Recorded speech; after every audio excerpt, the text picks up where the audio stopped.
Now, devastating scenes at the last hospital in Mariupol. The lone hospital, standing as all others, were bombed out by Russia. Bodies pile up as those doctors couldn't save. Most of them there currently bleeding with injuries. They've lined up in the basement since the mortuary in the city is now full to the brink of it.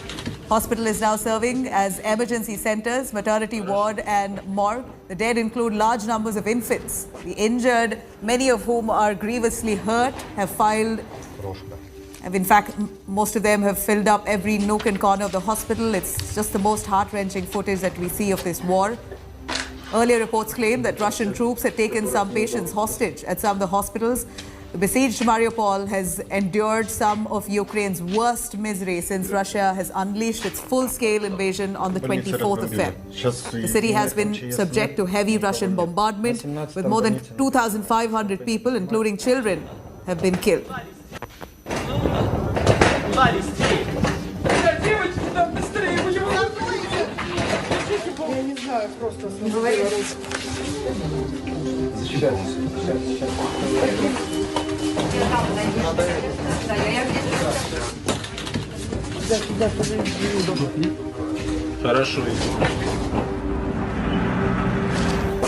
Now, with Russia-Ukraine war entering day 22, children continue to remain the biggest victims of this war. The invasion is now turning a child refugee every second.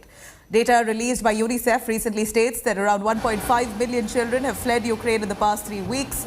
As Russia intensifies its attack on Ukraine, there seems no end to these heartbreaking images. The neighboring countries have now finally opened their doors for traumatized young refugees. For some, what was normal childhood just a few weeks ago has now turned into a massive nightmare with uncertain futures for them. Images on your screens here coming in from the city of Kyiv, where down a dusty basement, hidden from shelling, many of them using that a shelter, a safety spot. Many newborns have been housed in that shelter. This place hosts now 21 newborn babies to surrogates. Nurses are taking care of them as fighting there continues to take place, makes it all the more impossible for many of those parents to come and unite with their children.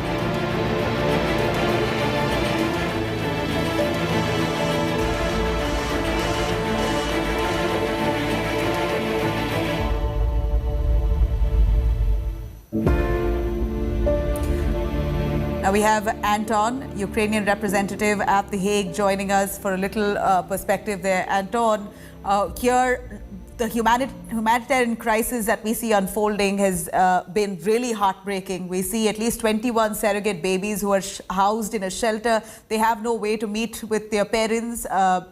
Many kids so far in this war have been killed.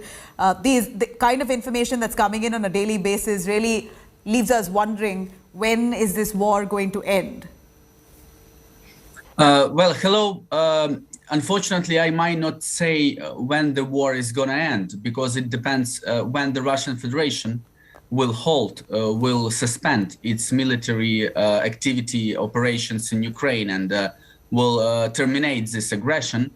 But we know that we need to be active on the legal side, and with our lawfare, how we call it, when the Russian Federation considers and uses warfare against Ukraine, we are using lawfare. And yesterday, as you know, the International Court of Justice in The Hague made an order on provisional measures in which it strictly obliged the Russian Federation to immediately suspend the military operations in the territory of Ukraine, and that all the regular Russian military units and all the other organized armed groups, organizations, or private natural persons who act under the control of Russia shall immediately suspend all the military activities on the territory of Ukraine. These are appeals going out, but this hasn't really stopped Russia from advancing towards Ukraine and in full might. Even you have United States President Joe Biden calling Putin now a war criminal. This hasn't gone down well. This has really led to Russia to all the more up their offensive, is what we've seen as a pattern even on day 22. You know, we have to do it. I mean, I might not say whether Russia will immediately suspend that operation, but we know that all the international organizations and a lot of international courts, like the European Court of Human Rights and now the International Court of Justice, the principal judicial organ of the United Nations, where Russia is a member, has proclaimed this order and has obliged Russia to do this. And Russia must do this. So this is a legal obligation which Russia must fulfill.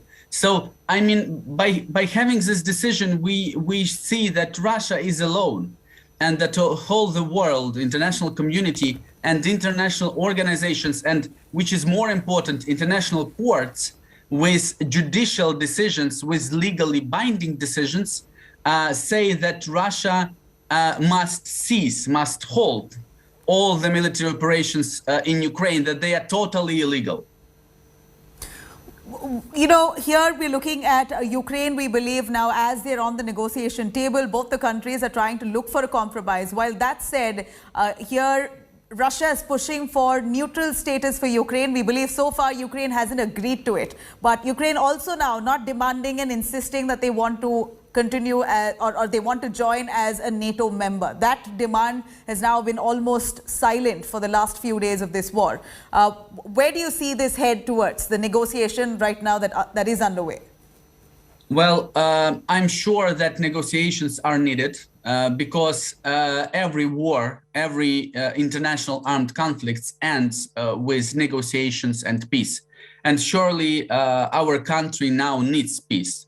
But these negotiations need to be fair, need to finalize with some legal acts which would have legal effects and which will be binding for the states, and that Ukraine will have guarantees of our security. I am not a part of the team which negotiates with Russia, so I cannot really comment a lot on this issue. But I know that the team is really doing a great job, in the sense that it's very hard to negotiate with Russia, but it is needed.